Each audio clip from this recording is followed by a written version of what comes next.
le président de notre département, les conseillers départementaux, je suis très heureux d'accueillir Joël et Alice Baudet, Catherine Aubijoux est parmi nous, déjà installée là, tous les maires, tous ceux qui sont les partenaires du quotidien, mais aussi les présidents d'associations, tous ceux avec lesquels, et Marc vous disait tout à l'heure, il n'y a pas de lien social s'il n'y a pas une vie associative riche.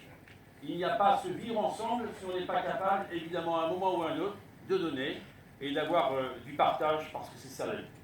Et puis la rentrée politique, pour moi, c'est un moment particulier. C'est un moment particulier parce qu'un député, oui, c'est un rôle politique, mais au sens noble du terme. Quand j'ai dit au sens noble du terme, c'est qu'on doit, me semble-t-il, donner le meilleur de soi-même. Essayer de donner la vision que l'on a pour son pays. Et vous dire que l'année 2019 a été une année, vous me l'accorderez tous, particulièrement éprouvante. On a tous en mémoire les Gilets jaunes, et d'ailleurs en revenant de Paris, je ne sais plus quelle fois, parce que j'ai fait beaucoup d'allers-retours cette semaine, j'y reviendrai, je voyais à nouveau qu'à Chartres, les Gilets jaunes étaient en train d'envahir les ronds-points nord. Comme dit Claude, c'était peut-être l'heure de l'apéro, mais là il était 23h, donc c'était plutôt digestif. Même si je ne suis pas allé vérifier.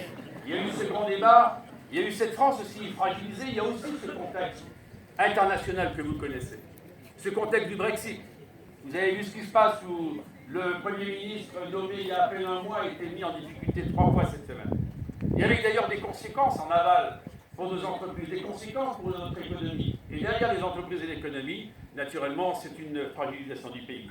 Une situation internationale, on a vécu un G7 qui pouvait paraître un peu merveilleux, même un ministre iranien qui venait, c'est un bon coup du président de la République, mais 4 jours plus tard, vous avez remarqué que le président iranien a expliqué non, on ne va pas s'arrêter là. Et le monde est fragile.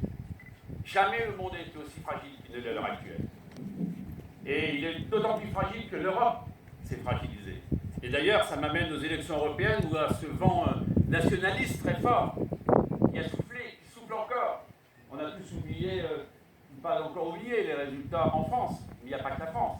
Il y a l'Italie, même si les Italiens viennent de nous servir, vous avez pu voir encore un plat un peu particulier la semaine dernière, où avec une coalition qui vole en éclat, se reconstitue différemment, mais avec toujours les mêmes qui restent aux manettes. Donc, vous dire que ce pays, cette France que nous aimons, ce qui est nos racines, ce qui est notre idéal de vie, là où nous avons choisi, et dans ce pays merveilleux, arrêtons de faire du frying bashing tous les jours. C'est quand même un pays merveilleux. Simplement, il y a des dysfonctionnements. Et là, c'est la noblesse du politique. Là, c'est la noblesse de ceux qui sont en responsabilité que de faire en sorte qu'on soit capable de donner un nouveau sens aux choses. Alors, les Français sont inquiets. Oui, je lisais ce sondage de l'IFOP l'autre jour, dans lequel ils expliquaient que leur première préoccupation, c'était la santé. Vous savez que l'année dernière, je vous ai beaucoup parlé de lutte contre la désertification médicale. Rien n'a été fait, une seule mesure, sur les 23 qu'on avait proposées, de permettre à des retraités de travailler. Très bien, vous avez plus de 67 ans, c'est marrant. On parle de ça au moment où on parle de la retraite et d'âge limite, mais j'y reviens dans un instant. Sur la lutte contre la désertification médicale, manifestement rien n'est sorti. Et d'ailleurs, regardez, les Gilets jaunes, on leur a donné 17 milliards pour faire en sorte qu'on achète un peu leur silence. Vous savez combien on a donné pour les hôpitaux, les services d'urgence en France? 80 millions d'euros qui ont été débloqués. Il n'y a pas longtemps, je suis allé aux urgences des Châteaudun, voir le personnel, discuter avec eux, voir quelles étaient leurs difficultés. Eh bien, c'est pas la peine d'aller à Paris dans les grands centres hospitaliers pour comprendre que notre système de santé est vraiment à bout, étant à deux doigts d'éclater. Et je vous le dis avec beaucoup de gravité. Parce que, vous voyez, les Français ne se sont pas trompés lorsqu'ils ont été interrogés par l'IFOP. C'est naturellement leur premier sujet. Le second sujet, c'est le pouvoir d'achat. Marc parlait tout à l'heure en disant que c'est à Paris qu'on décide les baisses d'impôts, mais juste un chiffre, en 2017, le pouvoir d'achat, il avait baissé, et on attend pour 2019, pour la première fois. On attend pour 2019, pour la première fois, une légère augmentation de ces pouvoirs d'achat. Donc les difficultés restent là, et puis vous avez vu qu'on a toujours les mêmes mauvais réflexes. Moi, j'ai été impressionné d'entendre que lorsque cette 100e femme victime d'un féminicide a été tuée, on sort un Grenelle. Donc on nous explique qu'on va faire une réunion. On va voir pendant 3 mois, on se réunit pour savoir quelles sont les mesures à prendre. Et d'ailleurs, il y a eu quelque chose d'extraordinaire, c'est lorsque le président de la République, jeudi matin, est allé dans le fameux centre où les femmes peuvent justement appeler les services de police et de gendarmerie. Il n'a pas dit qu'il était là, et vous avez vu ce qui s'est passé. Le gendarme a lui demandé de l'aide, venez jusqu'à chez moi, mon compagnon va me retaper, je risque évidemment de mourir sous ses coups. Ah mais attendez, je n'ai pas un mandat qui m'a été donné par une autorité judiciaire pour y aller.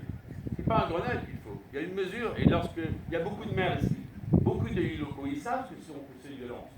Ils savent qu'à 2h du matin, je pense que Martin voit ce que je veux dire, il est juste derrière moi. Ce que c'est que d'aller dans une maison à 2h du matin, prendre une femme qui a été tapée par son compagnon, partir avec les gamins et les mettre dans un logement d'urgence.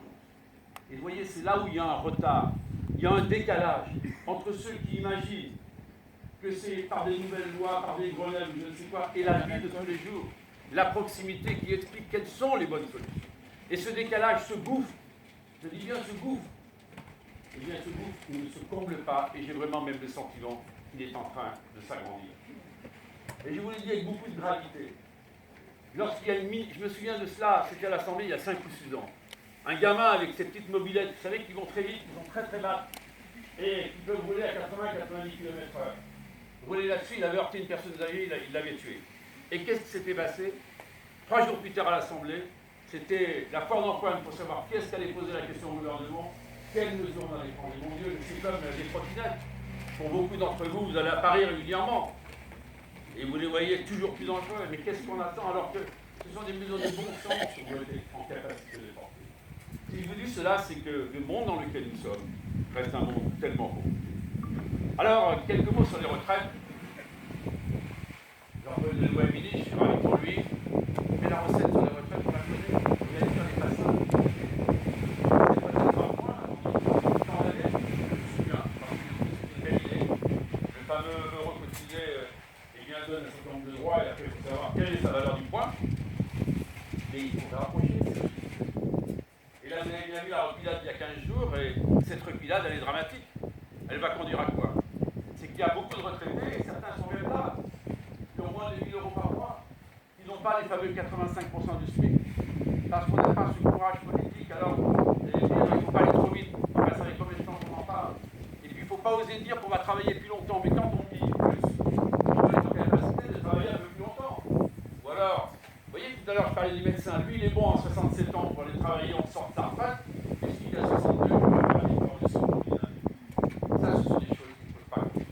En tout cas, moi, je resterai sur ce que j'ai dit depuis le début, où il y a la retraite à points, où il y a des mesures d'âge, parce que je préfère parler d'une retraite décente, plutôt qu'après, aller au resto du cœur, faire des petits boulots, comme on le voit de plus en plus de personnes âgées qui font des petits boulots pour le complément et qui, dans la dignité, ne disent rien, ils ploient, comme on disait.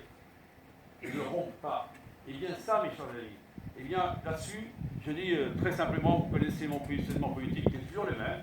Tout ce qui va bien gêne, tout ce qui ne va pas, je le comprends. Et sur les retraites, il faudra être courageux, il faudra être audacieux. Sinon, on va remettre à 2025 la nouvelle réforme de la réforme. Mais après, c'est la capacité à être crédible qui n'est plus au rendez-vous. Et c'est la confiance qui se casse. Et donc, ce sujet des retraites est emblématique tellement il exige de la justice, tenir compte des carrières longues, oui, tenir compte de la pénibilité, oui encore, avec une bonification sur les points des métiers dans lesquels il y a plus de pénibilité. Ça, c'est la justice. Et pas uniquement de sondage. On peut être plein fort à 58 ans, et on peut être 10 ans, mais on peut aussi fatiguer, usé, car on bosse sur un chantier, car on est au fond d'une mine, et on travaille dans des conditions quand on sait qu'elles sont extrêmement difficiles. Et ça, on ne reste pas sur des chiffres